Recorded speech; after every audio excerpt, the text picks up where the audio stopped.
네, 올해는 우리나라에 본격적으로 선교가 시작된 지 140년이 되는 해입니다. 여러 행사들이 진행되면서 의미 있는 시간을 보내고 있는데요. 오늘은 한국교회 오랜 뿌리가 된 장로교회가 어떻게 우리나라에 시작됐는지 그 역사를 살펴보겠습니다. PC USA 한국선교회 대표 이혜영 목사 스튜디오에 모셨습니다.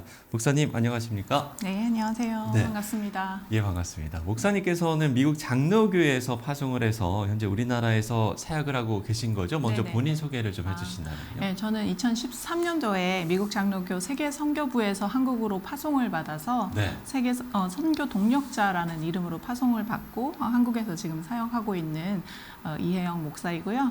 저는 오늘 이 자리에는 함께 나오지 못했지만 네. 함께 12년 전에 컬트 에슬링어 목사, 제 남편이고요. 함께 12년 동안 지금 사역을 하는데 처음에 왔을 때는 저희가 대전 지역으로 왔었어요. 한남대학교에서 2013년부터 18년도까지 저희가 한남대학교에서 청년자원봉사단이라는 프로그램을 운영하면서 청년 사역을 좀 하다가요. 2018년도에 저희가 지금 서울로 올라와서 서울 지역에 있는 파트너들과 그 에큐메니컬 파트너들과 함께 지금 일을 하고 있습니다. 예, 시청자분들의 이해를 돕기 위해서 PC USA가 어떤 이제 기관인지를 설명을 해주시면 좋을 것 같은데. 예. 미국 장로교 아까 얘기하신 PC USA는 Presbyterian Church USA의 예. 약자이고요. 17세기 스코틀랜드와 아일랜드 출신의 이민자들이 북미에 장로교 신앙을 전파하면서 처음에 시작이 되었습니다. 그래서 1907년에 필라델피아에서 첫 노회가 조직이 되었고요. 1989년에 필라델피아에서 첫 총회를 시작하면서 독립교단으로 첫 발걸음을 내딛기 시작했습니다.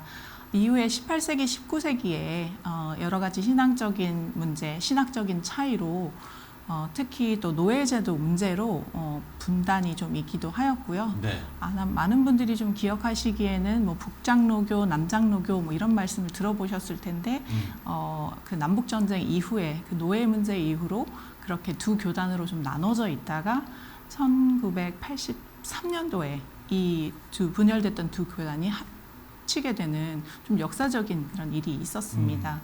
지금 현재 미국 장로교 PCUSA는 한 10만 정도의 교인이 있고요. 8,000개 정도의 지역 교회를 보유한 미국 최대의 장로교 교단이라고 보시면 되겠습니다. PC USA가 한국으로 선교사를 보낸 시점 이 부분도 좀 자세하게 들어보고 싶은데 네. 기록들이 많이 남아 있습니까? 어떻습니까? 예. 미국 장로교는 아시다시피 한국 교회랑 깊은 역사를 가지고 있는 선교적인 관계를 맺고 있는 그런 교단입니다. 네네. 19세기 말에 선교사들이 한국에 복음을 전한 것이 한국 개신교, 특히 장로교회의 시작이었죠. 그래서 한국 장로교회의 신학, 제도, 예배 이런 것들이 초기에 미국 장로교의 영향을 강하게 받은 면이 있습니다.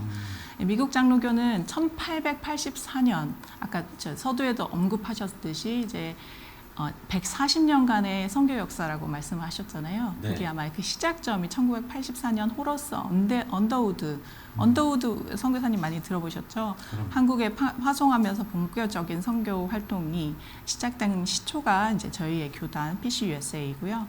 언더우드 선교사님이 한국에 오셔서 한국어 배우시면서 또 성경을 번역하고 또 교육하고 또 의료사업, 교회 설립 등 다양한 분야에서 활발히 활동을 하셨던 분이죠.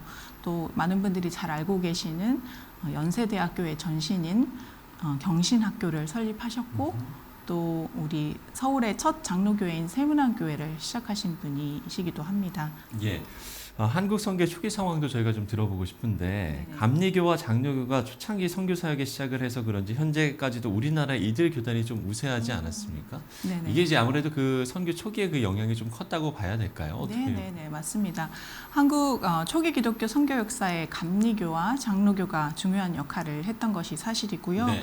이 교단이 우리 오늘날의 한국 교회에 큰 영향을 미치고 있는 이유는 그 초기 선교사들의 역량과 선교 활동의 기반이 깊이 자리 잡았기 때문이라고 저도 생각을 합니다. 예. 아까 말씀드렸듯이 19세기 후반에 이 선교가 시작이 되었고요. 두 교단 모두 한국에 왔을 때 단지 그런 단순한 복음 전파보다는 교회, 학교, 병원 이런 사회적인 기초 시설을 세우면서 한국 내에서 신뢰를 좀 구축하는 그런 일들로 선교 사업을 시작을 했고, 감리교는 이제 1885년도에 아펜젤러 선교사를 통해서, 장로교는 1884년 언더우드 선교사를 통해서 그런 활동이 시작이 되었습니다. 예, 그리고 초기 기독교에 감리교나 장로교 이외에도 다른 이제 교단들이 한국에 왔을 때 좀 지역별로 교회를 좀 나누어서 분할 선교를 하겠다는 좀 효율적인 선교를 위해서 그런 일들을 좀 진행을 했었고요. 예를 들어서 장로교는 서울과 평양 지역 중심으로 활동을 펼쳤고, 감리교 같은 경우에는 대구, 부산 등 남부 지역에서 강세를 좀 보였었던 것 같아요. 그래서 이런 분할이 교단들이 각 지역에서 그 교세를 확립하는 데 중요한 역할을 했었습니다. 예. 최근 들어서 PCUSA 한국 선교회가 철수를 한다, 이런 이야기도 네. 있었는데 왜 이런 이야기들이 나온 건지 궁금하네요. 중요한 질문이신데요. 네. 사실 최근 미국 장로교는 지속적인 교세가 감소하고 있어요. 이게 사실은 글로벌한 트렌드죠. 교회 교인들이 감소하고 그러면서 이제 재정적인 압박을 받기도 하였습니다. 그래서 조직의 구조조정과 선교 전략을 재정비하고 다시 만드는 그런 전환을 추진을 하고 있는 상황이고요.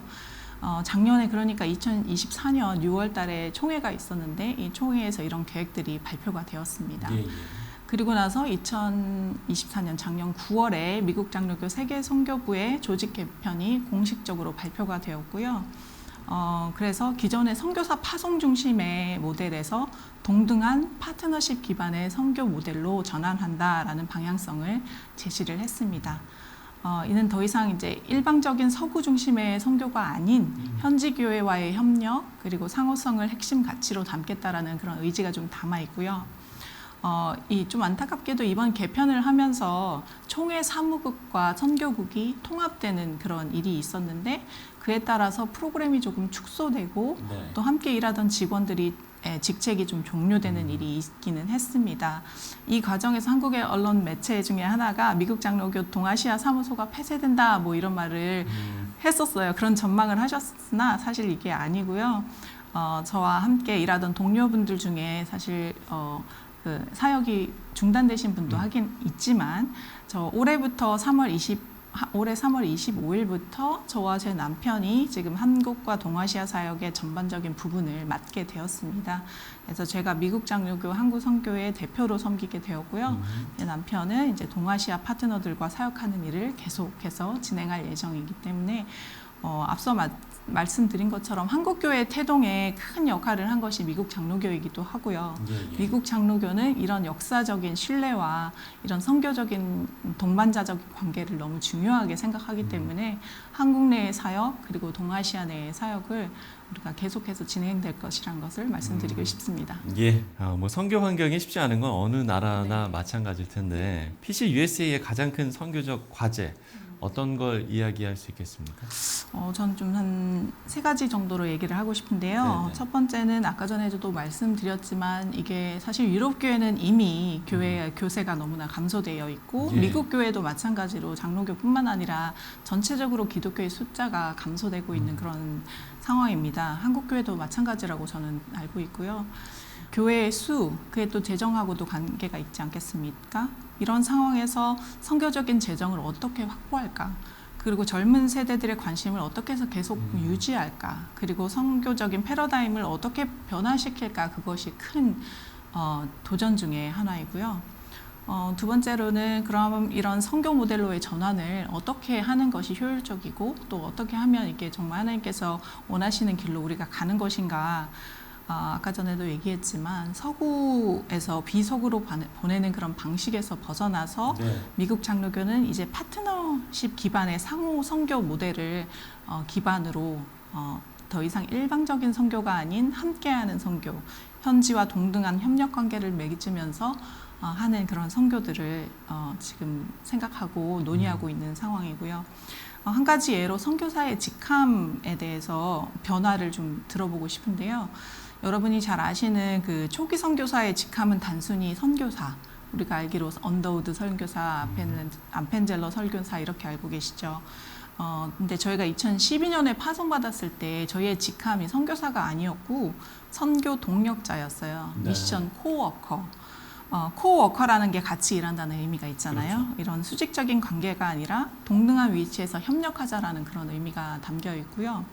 그리고 최근에 저희가 사역에 구조적인 변화가 생기면서 직함이 다시 한번 바뀌었습니다. 저희는 이제 더 이상 코워커가 아니고 글로벌 에큐메니컬 리에전이라는 예. 조금 이제 어려운 용어일 수도 있는데 한국어로 번역하자면 국제 에큐메니컬 담당자 정도로 이해하시면 될 것 같아요. 이 명칭은 이제 특정한 교단에 국한되지 않고 다양한 신앙 공동체들과 함께 협력하고 연대하자라는 그런 의미를 담고 있습니다. 그래서 이러한 그 용어의 변화를 보더라도 우리가 선교적인 패러다임이 어떻게 바뀌고 있는지 그렇게 알 수가 있고요. 마지막으로는 한국 사회도 그렇지만 미국 내에서도 인종, 문화, 종교가 다양해지면서 선교는 더 이상 국외의 문제, 해외 그런 문제가 아니고 국내 안에서도 함께 해야 되는 문제로 여기면서 PCUSA는 미국 내에 살고 있는 이민자 교회 그리고 다인종 커뮤니티 그리고 청년 세대들과 어떻게 연결을 하고 복음을 새로운 언어와 문화로 해석하고 적용할지 그런 것들을 어떻게 생각하면 좋은지에 대한 사고를 요구하고 있고요. 미국 장로교의 선교적인 과제는 단순히 어디로 가서 복음을 전할 것인가 라는 것보다는 어떻게 지속 가능하고 공감 가능한 방식으로 복음을 나눌 것인가 라는 질문에 답하는 데 좀 초점이 맞추어져 있다고 볼 수 있겠습니다. 예, 알겠습니다. 전 세계가 한 마음으로 기도하고 영적 부흥을 위해 기도해야 한다는 생각은 같을 것 같은데요. 끝으로 기도 제목 나눠주신다면요? 예. 저는 두 가지 기도 제목을 생각을 해봤는데요. 한국뿐 아니라 전 세계적으로 양극화, 사회의 양극화 현상의 갈등들을 좀 바라보면서 예. 우리가 서로 대화하고 이해할 수 있는 공존의 자리를 만들어가는 것이 정말 중요하지 않을까. 하나님의 인도가 거기에 필요하지 않을까 그런 생각이 들고요. 사회적, 정치적 분열 속에서도 우리가 화해와 평화를 위한 다리가 되어 서로를 이해하고 하나로 우리가 모을 수 있는 지혜와 용기가 필요하겠다. 그런 생각으로 첫 번째 기도 제목 그렇게 하고 싶고요. 두 번째는 또 이 사회에 소외되고 배제된 존재들이 많이 있잖아요. 예수님께서 소외되고 배제된 존재와 함께 하셨던 것처럼 교회 안에서 그 소외되고 배제된 존재들이 환대받고 축하받을 수 있도록 교회가 더욱 안전하고 건강한 공동체로 성장할 수 있도록 그런 기도를 하고 싶습니다. 교회가 하나님의 사랑으로 모든 이들을 포용하고 그 안에서 각자가 존중받고 소속감을 느낄 수 있는 삶의 자리가 되었으면 좋겠다라는 기도 제목을 드리고 싶습니다. 예, 분열의 사회라고 이야기를 많이 하는데 정말 하나가 될 수 있도록 시청자 여러분들께서도 많은 기도를 좀 해주시면 좋을 것 같고요. 특히나 또 소외된 이웃들을 우리가 잊지 않고 함께 기도하는 것 우리의 사명이지 않을까 싶습니다. 지금까지 PCUSA 한국 선교부 대표 이혜영 목사와 이야기 나눠봤습니다. 목사님 오늘 말씀 고맙습니다. 네, 감사합니다.